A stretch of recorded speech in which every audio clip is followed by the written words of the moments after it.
Bonjour et bienvenue à tous, bienvenue à ce nouveau Café des Lyonnes. Bonjour Elodie. Bonjour, merci de me recevoir. Mais je vous en prie, alors on va tout de suite rectifier, c'est pas un Café des Lyonnes aujourd'hui, c'est un thé des Lyonnes. Thé des Lyonnes. Voilà, on a une très jolie, vous pouvez pas avoir, un très joli petit lion, petite lionne qui s'est cachée dans le Café des Lyonnes, puisque Elodie Fago, vous êtes la dirigeante de Tea Héritage.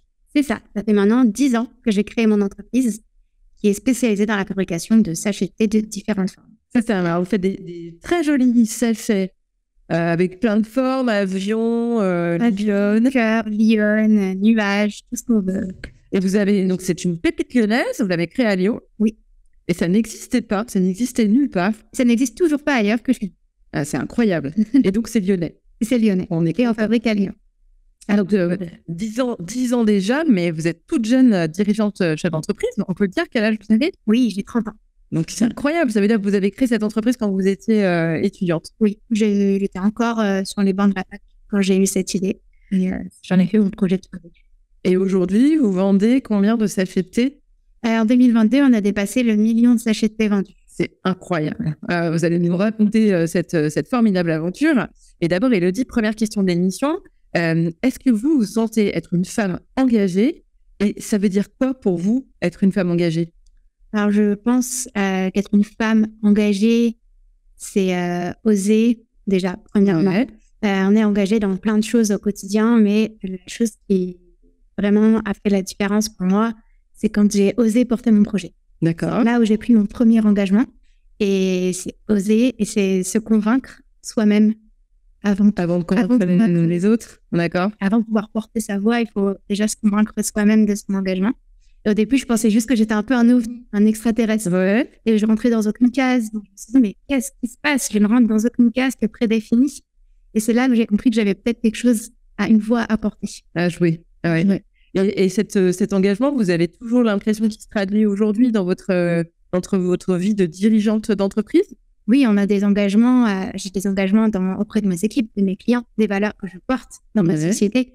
Et c'est quelque chose qui va se traduire aussi autant dans le monde du travail et aussi qu'on peut mettre à l'extérieur. Je participe souvent à des interventions dans l'école Parenthèse Utile, l'école lyonnaise. D'accord. Et je viens en parler de ce que je fais, de mon entreprise. Et cet engagement permet de lever beaucoup de barrières. En fait. C'est vrai, vous le sentez, vous le ressentez? Ça permet de montrer que oui, j'avais 20 ans et que c'était possible de faire quelque chose. Ouais, c'est ça. À ce moment-là. Et vous trouvez que les femmes, elles sont assez impliquées dans le débat public, dans l'espace public? Parce que on parle beaucoup de ce sujet, nous, à l'équipe des Lyonnes. Alors, je trouve que de plus en plus, on voit de plus en plus de femmes qui prennent la parole. Mais je pense qu'il y a encore plein de secteurs d'activité où il manque des femmes.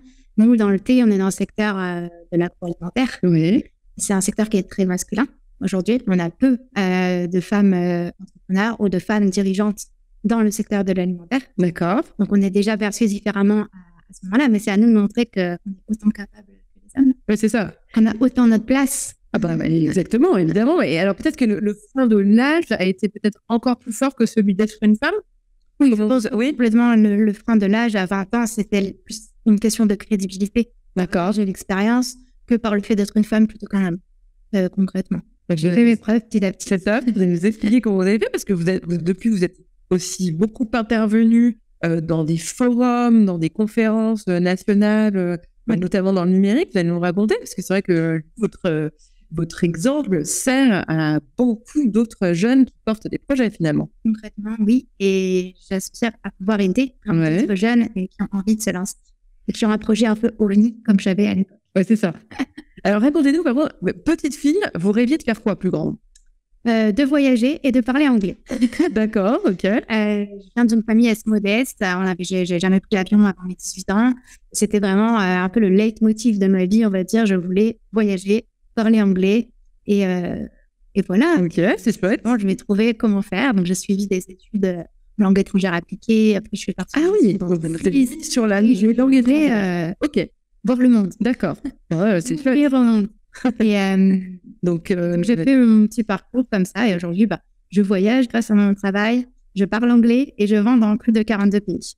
Donc, j'ai un peu réussi. Belle réussite, oui, à seulement 30 ans. Oui. Donc, imaginons tout ce que vous allez pouvoir faire après. Donc, vous faites vos études, donc LEA à Lyon? Oui, Université Lyon 2. Ok. Et là, alors, racontez-nous comment vient Tirita. En français, je n'arrive pas à le dire. Moi, je suis anglais aussi, donc. Et ben, tout simplement, bon, déjà, j'ai été élevée un peu par mes grand-mères. Donc, c'était un peu les deux femmes, les deux modèles que j'avais dans la vie. Et j'avais une grand-mère, on buvait tout le temps le thé quand j'étais petite, et l'autre avec qui on fabriquait tout nous-mêmes, on jouait, etc. Ah, ok, d'accord. Un peu ces deux axes. Et avec ma grand-mère, avec qui on buvait tout le temps le thé à 17h, c'était un peu la tradition, c'était un peu ennuyant. C'était un peu le voile. Mais d'accord, j'étais habituée à boire du thé depuis toute petite. Et quand j'avais 20 ans, la Saint-Valentin. Je voulais faire un petit déjeuner avec des pancakes en forme de cœur, du chocolat en forme de cœur et un thé en forme de cœur, mais ça n'existait pas. C'est comme ça que j'ai eu cette idée. J'ai pris un filtre à café que j'ai découpé, j'ai cousu à la main, j'ai mis du thé dedans et j'avais mon petit sachet. Ah ouais, donc vous avez cherché ce sachet en forme de cœur. Je ne l'ai pas trouvé. Vous le trouvez nulle part. Non, impossible. Et là, vous vous dites, je vais le faire moi-même. Voilà, de toute façon, c'était juste pour mon petit déjeuner de Saint-Valentin. D'accord. Je poste une photo à ce moment-là sur les réseaux sociaux et c'est comme ça qu'il y a eu un premier engouement qui s'est créé. D'accord. Et donc là, engouement, ça veut dire quoi? Ça veut dire que... tu l'as acheté où? Vous recevez des messages. Je reçois plein de messages. Donc, je me dis, bon, il y a peut-être quelque chose à faire. Je vais ouvrir une petite boutique sur Etsy, qui est une plateforme américaine. Et c'est de là vraiment où tout s'est lancé, puisqu'en moins de 15 jours, j'ai fait une première vente en Angleterre. Ah oui, d'accord. Donc les Anglais vous demandent des sachets de thé en forme de cœur. C'est pas mal. Je suis encore en train de coudre à la main. Donc ça marche. Ah oui, ok. Donc à ce moment-là, je sais bon, il va falloir créer un truc un peu plus solide quand même. Oui, c'est ça. Et petit à petit, c'est comme ça que ça s'est créé. J'ai fait mon premier statut d'auto-entrepreneur. J'ai commencé à vouloir industrialiser le processus. J'ai eu le soutien de mes professeurs pour tout ce qui était administratif. D'accord. Et donc vous allez voir vos professeurs à la fac et vous leur dites comment je fais. Ah oui, ok, vous leur demandez de l'aide. Je leur demande de l'aide. Et ils sont là, ils répondent présent. C'est vrai, ok. Ils s'engagent. Ouais, d'accord. Ils vous ont pris au sérieux, ça veut dire. Et au sérieux. Ou du moins, ils ont accepté de la mission. D'accord. Quelques années, donc enfin, j'en fais mon projet de fin d'études et je lance une campagne de crowdfunding pour industrialiser une partie du processus. D'accord, ok. Voilà. Et après, là, toutes ces étapes où vous dites, allez, j'y vais, j'ai rien à perdre. J'ai rien à perdre. À ce moment-là, je suis étudiante. Je sais pas, comme si j'avais déjà une carrière. Ou quelque chose. Donc, je pense que à ce moment-là, j'avais moins de prise de risque qu'une personne qui a déjà une carrière en place, quelque chose comme ça. Je me dis, j'essaye. Ouais, ok. Ça marche pas. D'accord. J'ose. Ouais, c'est ça. Et puis, ça marche plutôt bien. Ça commence à bien prendre, voilà. Et vous avez à ce moment-là des gens autour de vous qui vous poussent à y aller? Vous avez des gens qui vous donnent conseils, des gens qui sont clés? Un peu toute seule. D'accord, vous vous sentez seule. Je suis un peu toute seule. Au niveau de ma famille, c'est un petit peu, tu ne vas quand même pas faire des sachets de thé en forme de cœur alors que tu as fait des études. D'accord. Il y a un moment où il faut aller travailler. On a du mal à conseiller. C'est un peu compliqué à être crédible sur ce projet-là au début, les premières années. Donc, ça a mis bien 3 ans avant qu'on prenne au sérieux. Oui, ok, d'accord. Donc, il faut que... Oui, c'est une bataille, enfin une bataille en tous les cas. C'est parce que pas contre les statistiques aussi. Bien sûr. La manière dont je l'ai commercialisé, tout de suite sur Internet, tout de suite à l'étranger, il y a beaucoup de personnes pour qui ça ne parle pas. Oui. Bah, ça semble tellement énorme qu'on se dit, qu'est-ce qu'elle fait? Pourquoi elle fait ça? Et vous suivez votre idée? Je lâchez pas. Je lâche pas. Voilà. Est-ce que vous allez prendre conseil auprès de gens ou alors je sais pas, vous faites votre... Je me débrouille vraiment toute seule. Par contre, d'un petit moment sur Etsy, je décide de créer ce qu'on appelle des teams locales. D'accord. Les autres personnes qui sont créateurs sur la région, par exemple, sur la ville de Lyon, j'ai décidé de créer un petit groupe d'entraide. D'accord. Par exemple, comment on fait pour créer un statut auto-entrepreneur? Si on a envie de faire une vente en physique, est-ce qu'on peut se réunir et faire un pop-up store? Je deviens un petit peu le leader de cette team-là. D'accord. Donc, au début, on était 3. Aujourd'hui, j'ai passé le flambeau, mais elles sont plus de 200. Waouh! Ah oui! À chaque fois, vous arrivez à créer une communauté. Et en final, c'est en s'entourant de toutes ces personnes-là, en s'aidant, que j'ai pu aussi progresser. Ok, donc le collectif est important. Le collectif est important. Ouais. Ça a été un engagement fort. Ouais, c'est ça. Très aidé. Et puis sortir de cette logique d'isolement dont vous parliez, là, c'est ça, de solitude tout seul dans son coin. Alors, j'imagine que vous avez passé des étapes parce que entre le moment où vous allez coudre vos sachets de thé à la main Et vous commencez, comment on fait pour fabriquer? Il faut une machine ou qu'est-ce qu'on fait? Eh ben là, oui, j'ai développé une machine après, au moins une partie du processus pour le moule, en fait. La découpe? La découpe. Donc là, vous créez une machine qui n'existe pas, parce que ça, il faut... Ça. Ouais, il faut créer la machine. D'accord. Ça n'existait pas. Personne d'autre n'a cette machine-là. Donc là, c'est la photocapture. Ah oui, d'accord. On essuie les vents, c'est pas grave, on continue. Et puis, à un moment, on a une qui s'ouvre. Oui, c'est ça. Voilà. Et donc, vous commencez dans un petit atelier... Petit atelier à Croix-Rousse de 13 mètres carrés. En effet, ouais. Tout petit. D'accord. Juste un petit bureau avec moi et puis des petites commandes que j'envoyais tous les jours. Et aujourd'hui, on a installé à Villeurbanne et on a 300 mètres carrés. Wow, oui. C'est un autre atelier à Villeurbanne aussi où il y a une trentaine de personnes sur les chantiers. Oui, alors vous avez en propre une équipe de combien de personnes? On est 6. Vous êtes 6 et en plus après vous faites travailler un ESAT, c'est ça? C'est ça, un ESAT qui est à Villeurbanne et eux qui s'occupent de toute la partie confection et conditionnement. Ça veut dire que vous avez pensé votre projet dans toutes ses composantes. C'est important pour vous à chaque fois de faire travailler? C'est important. Déjà, la première chose, c'était de garder une proximité. D'accord. De savoir qui on faisait travailler. Puisse avoir une vraie relation humaine avec eux, pouvoir aller les voir, pouvoir échanger. Et en fait, ça a été mieux que ce qu'on pensait parce qu'on a une vraie relation humaine qui s'est tissée. Ça fait maintenant 5 ans qu'on travaille avec les actes. On suit les personnes. D'accord. Les personnes aussi nous suivent. C'est un échange mutuel, en fait. On grandit vraiment ensemble. Au début, on avait 5 personnes, puis 10, maintenant 30. Ils ont tous envie de venir travailler sur nos chantiers. C'est super comme expérience. Et là, qu'est-ce qui vous a donné autant confiance en vous? Vous aviez confiance en vous naturellement ou c'est le fait de la façon dont ça s'est déroulé? Chaque étape vous a donné confiance? Je mets très confiance en moi. C'est vrai? Mais j'ai pas. Il faut qu'on confiance pour. Enfin, c'est ce qu'on dit à l'extérieur. Je me dis, si j'essaye pas, je ne saurais pas si ça a marché ou pas. Donc, je préfère essayer. Et puis, si ça marche pas, je pars un petit peu marcher. Ouais. Je peux pas avoir des regrets et me dire, je passe à côté de quelque chose. Puis on peut s'entourer de belles personnes. C'est ça qui est important aussi, c'est réussir à s'entourer des personnes qui sont compétentes. Et c'est elles qui nous donnent confiance, pas juste en nous, mais au projet également. Donc là, aujourd'hui, vous avez fêté les 10 ans de votre entreprise. Vous êtes en train d'ouvrir un lieu, concrètement. Vous pouvez peut-être nous en dire un mot? Alors, on voulait aller un petit peu plus loin dans l'expérience de Tiritage, vu qu'on est juste une marque qui est possible d'acheter en ligne chez nos revendeurs. Mais on voulait vraiment créer toute l'aspect Tiritage, le lifestyle Tiritage. Donc, on va ouvrir un lieu de vie, salon de thé et boutique. D'accord. Qui sera sur Craponne. Ouais. Donc, ça va être un très grand lieu. Donc, il y aura des produits pour accompagner le thé, il y aura la vaisselle, on va faire des pâtisseries. Vraiment, c'est tout l'univers de Tiritage dans un endroit. Ah oui, c'est le côté un peu partage. Oui, c'est ça. Très bien. Alors là, c'est la nouvelle étape. Concrètement, aujourd'hui, vous avez réussi, vous avez le temps de voir venir. Enfin, du coup, maintenant, vous n'êtes plus dans les mêmes logiques, j'imagine, de développement. Si on grandit tout le temps, on se re-questionne régulièrement sur l'étape. C'est vrai, tous les jours. D'accord. Tous les jours, savoir si on fait bien, si on continue de suivre notre ligne directrice, si on continue de suivre nos valeurs. C'est important de tout le temps se remettre en question pour avancer dans la bonne direction. Et là, il y a un côté où vous en parliez un petit peu tout à l'heure, c'est que vous avez envie de transmettre finalement cette expérience que vous avez acquise toute seule. C'est important de redonner aux autres. Je pense que c'est très important de redonner parce que déjà, personnellement, c'est en partageant son chemin qu'on aime son chemin. Oui. Je pense qu'il y a vraiment une vraie notion d'aimer son parcours en le partageant et de pouvoir être fier, prendre confiance de ce qu'on a fait. Ça permet aussi de voir tout ce qu'on a fait. Finalement, prendre confiance de partager tout ça.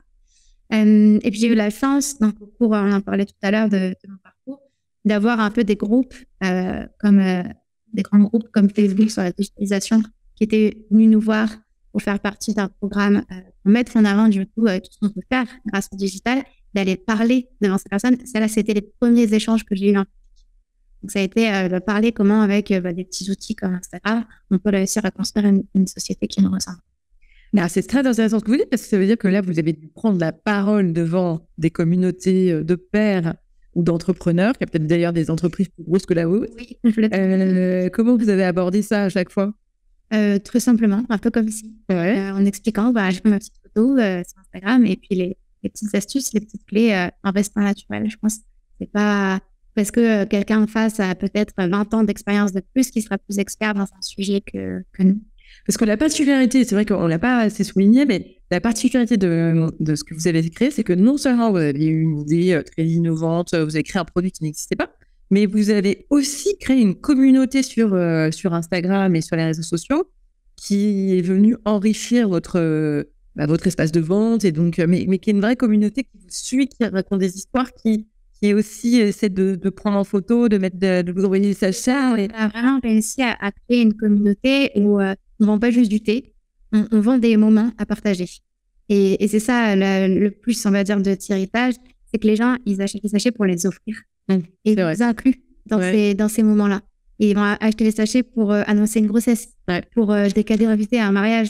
Et à chaque fois, du coup, ils incluent et partagent avec nous ces moments-là. Et on les suit, en fait. Et c'est ça qui est formidable. On a fait, par exemple, on a une cliente, elle s'est mariée. 2 ans après, elle a fait le baptême de son enfant. Elle a commandé des sachets pour le mariage, puis pour le baptême. Ouais. On a un réaccompagnement de nos clientes. Et maintenant, en 10 ans... Et c'est pareil, pour construire la communauté, vous avez fait comment? Enfin, vous l'avez fait à chaque fois de manière intuitive, ou vous avez pris des bonnes idées quelque part? Enfin, comment vous... C'était assez intuitif. Je mettais mon téléphone et je ce que je faisais, je montrais ma journée et je le fais toujours. Et vous le faites toujours, hein? Oui. C'est fun. J'ai l'impression que c'est vous qui le faites, mais... Oui, c'est ça. Donc ça veut dire qu'on reste très impliqué dans son projet, même si on grossit, il faut garder le contact direct avec... En tout cas, c'est ma manière de voir les choses sur moi. C'est l'engagement que j'ai pris auprès de ma marque, en tout cas, de mes clients. C'est de rester naturelle, de rester présente, de montrer l'évolution de la marque, mais que toujours la même personne derrière. Et alors, vous pensez qu'elles manquent de quoi, les femmes, pour réussir de manière générale? Alors, je pense qu'elles ne manquent de rien. La petite nuance, c'est qu'on a des pensées limitantes. D'accord.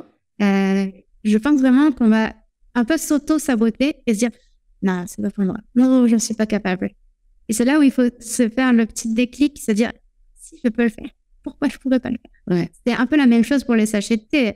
Si j'avais écouté, tout le monde vous disait « Mais ça ne marchera jamais, des sachets de thé. » Enfin, raison. Mais personne ne l'a fait, c'est vrai, c'est pas la peine.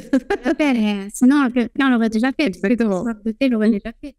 Et il faut réussir à un peu se faire une violence pour sortir de cette petite pensée limitante. Il faut se faire confiance. Voilà, aussi. Et alors, si vous aviez des conseils à donner aux jeunes femmes qui nous écoutent, jeunes ou moins jeunes d'ailleurs, ça n'a pas d'importance, quels conseils vous donneriez sur ce qu'il faut faire pour aller au bout de son projet, de son idée, de son intuition, ou de se faire confiance? Se faire confiance, je pense qu'il faut surtout oser. On n'est pas obligé de le dire à la terre entière, ce qu'on a envie de faire au début. Si on a plein de temps pour nous-mêmes y réfléchir, je pense que c'est important d'abord de croire en soi avant d'en parler aux autres. Ouais. Et en parler de son projet aux personnes de confiance au début et bienveillantes, sans trouver de personnes bienveillantes. Parce que c'est en ayant la bienveillance de personnes qu'on va réussir à avoir confiance en nous. Et après, il faut essayer. Si on n'essaye pas, on ne saura pas si ça ne marche pas. Et alors, Élodie, si vous avez une baguette magique, quelles mesures vous prendriez pour que les femmes prennent plus de place dans l'espace public, dans la vie de la cité, pour qu'on les voit, que ce soit sur le côté économique, entrepreneur ou personnel, ou peu importe? Je dirais qu'il faut se préparer à réagir.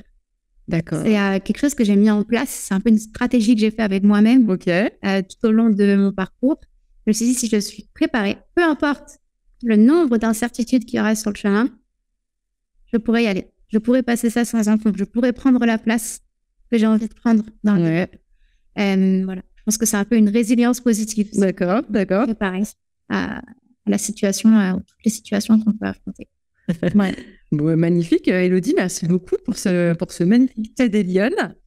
Donc, on retrouve Théritage en ligne et bientôt à Craponne dans un nouveau lieu. On tiendra au courant les Lyonnes pour qu'on puisse venir vous rencontrer. Avec plaisir, de vous recevoir. Exactement, pour un prochain thé des Lyonnes. Alors, chez vous, c'est ça. On vous donne rendez-vous.